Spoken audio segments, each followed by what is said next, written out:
Hello class, today we will read our chapter number 15 where the mind is without fear. जहाँ मन भय मुक्त है, भय मतलब डर से, ठीक है। फेयर मीन्स डर। तो यहाँ का इसका जो हिंदी रूपांतरण है वो है जहाँ मन भय मुक्त है।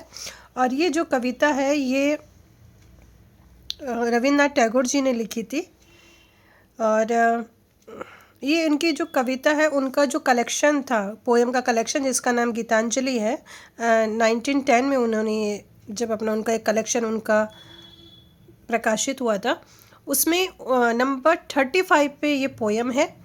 और ये जो पोएम है ये बताती है कि किस तरह से जो लोग हैं वो फ्रीडम के लिए उनकी मतलब जो डिज़ायर है उनकी फ्रीडम को लेके है, क्योंकि उस समय जो हमारा देश था वो अंग्रेज़ों के अधीन था, अंग्रेज़ लोग वहाँ पे थे। और उस समय इन्होंने ये कविता लिखी थी। और रविन्द्रनाथ टैगोर जी ने ये जो कविता लिखी इसका ये इसमें एक इन्होंने एक आइडियल सोसाइटी का उसको डिस्क्राइब किया है। उसमें इसमें इन्होंने लिखा है कि लोग बिना किसी डर के सोचने और अपनी बात कहने के लिए फ्री हैं, और हर किसी को जो नॉलेज है वो आसानी से गेट हो रहा है। जो डिफरेंट वर्क के जो लोग हैं, जो कास्ट हैं, जो सोसाइटी है, उसमें सब में क्या है, एकता है और सब एक दूसरे से बहुत प्यार करते हैं।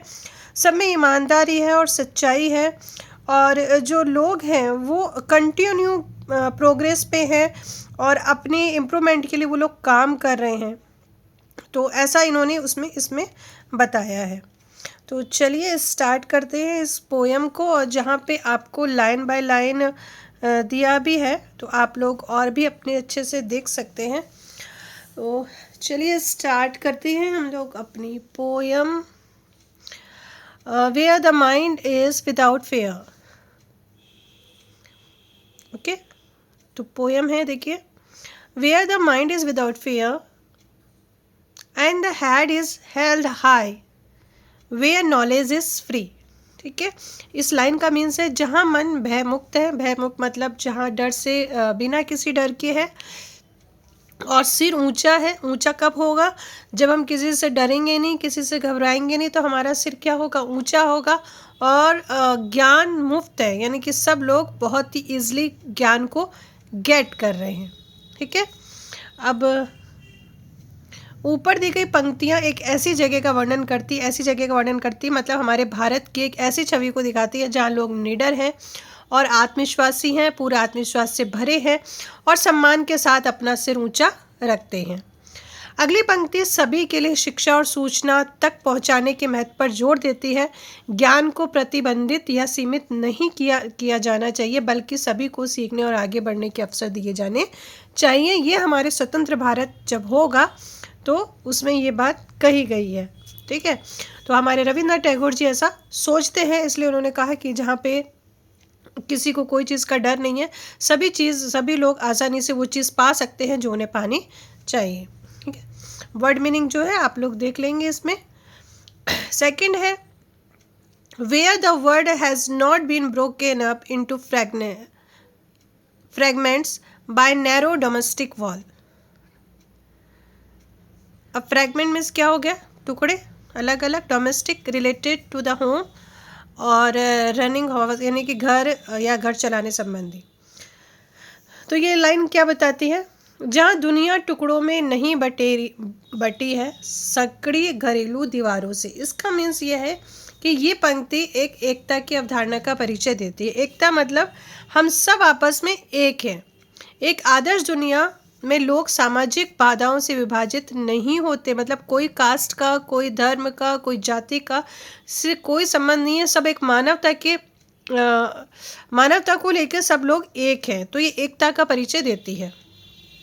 संकीर्ण घरेलू दीवारें शब्द का वास्तविक अर्थ दीवारें नहीं, बल्कि लोगों के मन में पैदा की गई बाधाएं हैं। ठीक है, यहाँ रियल वॉल से नहीं मतलब है, यहाँ जो मन में हम लोगों के लिए शंकाएं उत्पन्न हो जाती है एक दूसरे के लिए, उससे बात हो रही है। तो लोगों के मन में जो बाधा है पैदा होती है उससे है, लेकिन यहाँ पे ऐसा कोई भी चीज़ नहीं है। हमारे भारत में ऐसी कोई भी चीज़ नहीं है। ये विभाजन सामाजिक स्थिति, धर्म, राष्ट्रीयता, पारिवारिक संरचना जैसे मुद्दों के कारण हो सकते हैं, लेकिन यहाँ पे ऐसा कुछ भी नहीं है। ठीक है।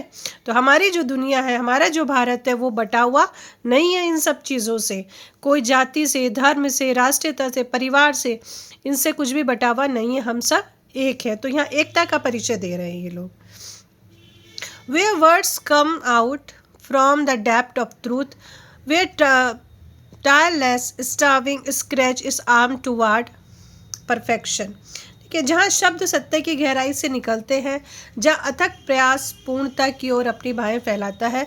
अब इसका मीन्स देख लेते हैं हम लोग कि कवि ईमानदारी और सच्चाई पर जोर देता है। किस पे दे रहा है? ईमानदारी और सच्चाई पे, यानी कि हमारे जो देश के लोग हैं वो ईमानदार हैं और सच्चे हैं।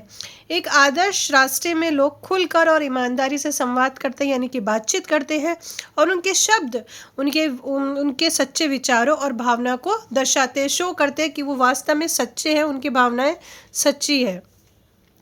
कवि निरंतर सुधार के महत्व पर प्रकाश डालते हैं। एक आदर्श रास्ते में लोग व्यक्तिगत और सामूहिक रूप से एक समाज के रूप में स्वयं को बेहतर बनाने के लिए निरंतर प्रयास करते रहते हैं। इट मीन्स यहाँ पे ये कवि ये बता रहे हैं कि हम लोग जितने भी भारतवासी हैं वो कैसे ईमानदार है, सच्चाई है, और अपने देश को आगे बढ़ाने में सब लोग एक साथ मिल के काम करते हैं। ठीक है, चाहे अगर आप सिंगल हैं तो भी आप अपने देश के बारे में सोच रहे हैं, अगर आप ग्रुप में बैठे हैं तो भी, अगर किसी सोसाइटी में हो रहे हैं तो भी, तो अपने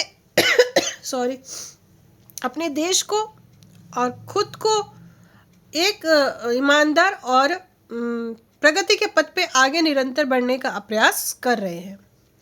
Where the clear stream of reason has not lost its way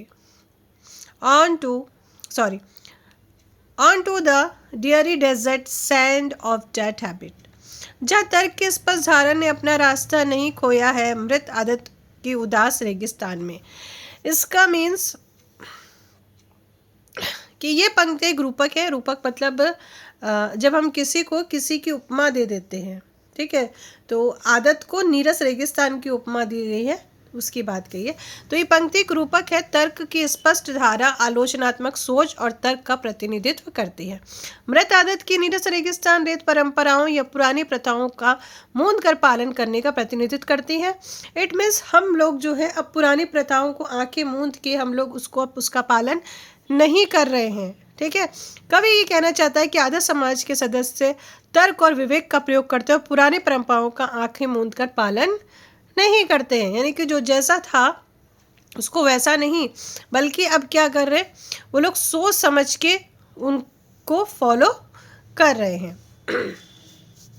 Where the mind is led forward by thee into ever widening thought and action, जहाँ मन को आपके द्वारा आगे बढ़ाया जाता है निरंतर व्यापक होते विचार क्रिया में। ठीक है, दी का मतलब है यू, यानी कि तू या आप, ये पहले पोएम में यूज़ होते थे वर्ड्स इस तरह से। और एवर वाइडनिंग का मतलब होता है व्यापक बढ़ाते रहना, यानी कि अपने आप को और फैलाना, अपने विचारों को। ठीक है, विचारों को, खुद को नहीं। देखिए, हमारे मन को ईश्वर के द्वारा निर्देशित किया जाना चाहिए। इसका मीन्स लेखक सीधे ईश्वर से बात कर रहा है, यानी कि हम अपनी जो चीज़ें हैं वो कैसे होगा, वो हम अपने मन से, तो मन में कौन है, हमारे ईश्वर है।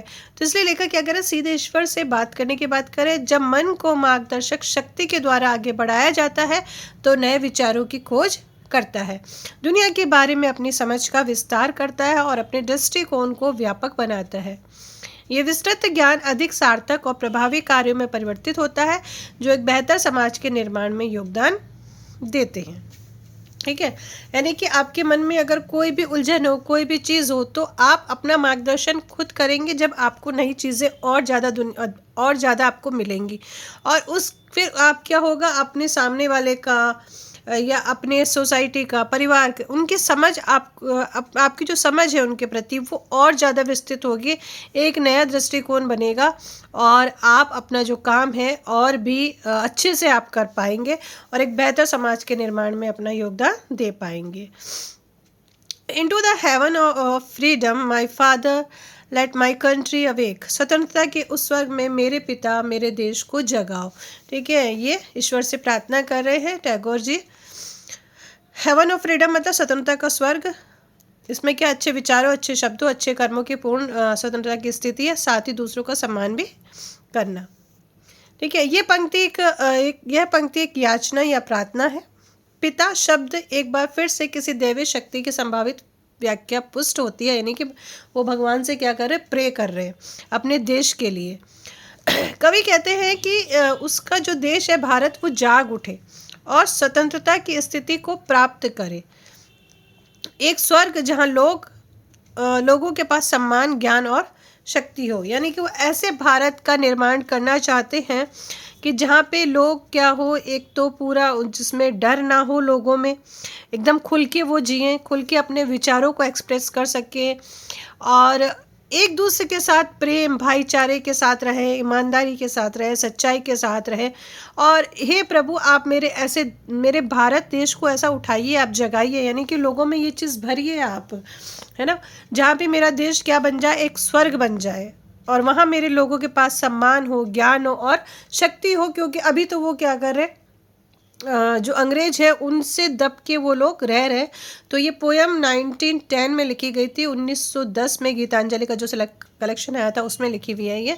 तो उस समय हमारा जो देश है भारत, वो अंग्रेजों के अधीन था, उनका गुलाम बना हुआ था। तो तब लोगों में देशभक्ति, राष्ट्र भक्ति जगाने के लिए टैगोर जी इस तरह की पोयम लिखा करते थे। आई थिंक आपको समझ में आ गया होगा, और अगर नहीं समझ में आया है तो इसमें एक्सप्लेनेशन है और अच्छे से, तो आप लोग देख लीजिएगा।